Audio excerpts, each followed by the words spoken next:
Hi, I'm Dave Kurlan, and welcome to another session on thoughts on sales management and sales leadership. Today, our instructors will be helping you become more effective at developing the competencies that are necessary to be effective in this particular sales management topic. Hope you enjoy the session.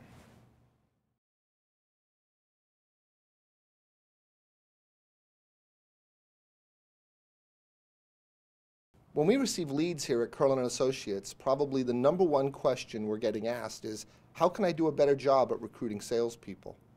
If we want to generate leads, it seems like we can write an article about recruiting and it gets more traction and more hits than anything else. It's not a coincidence.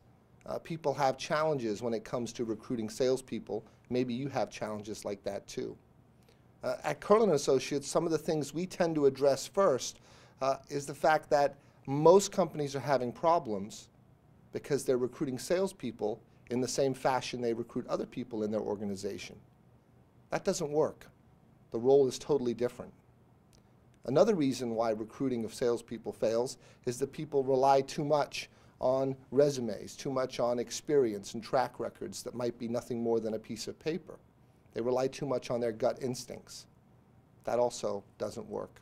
And finally, it doesn't work because the recruiting process most companies use doesn't really mimic the sales process.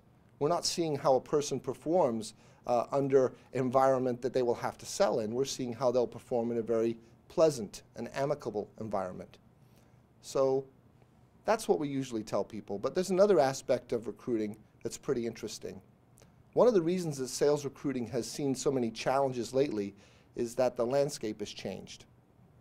Do you realize that companies are pretty much using the same process that's been used since about 1946 to recruit people when it comes to salespeople? What other things are you doing the same way you were doing in 1946? Probably nothing. And yet we still recruit salespeople the same way. So we have to change how we recruit salespeople. Salespeople today are more savvy. They know more about your company. They can go on your website and they can learn so much about you that they can make sure they give you all the right answers. They can make sure they tell you all the things you want to hear. They can make sure their resume lines up with what you're looking for, whether or not it really does. So if you're going to fix the way you recruit salespeople and you're going to start getting A players, you're going to have to use a tool that will help you get below the surface and understand whether or not this person is just a poser or if they're a real achiever.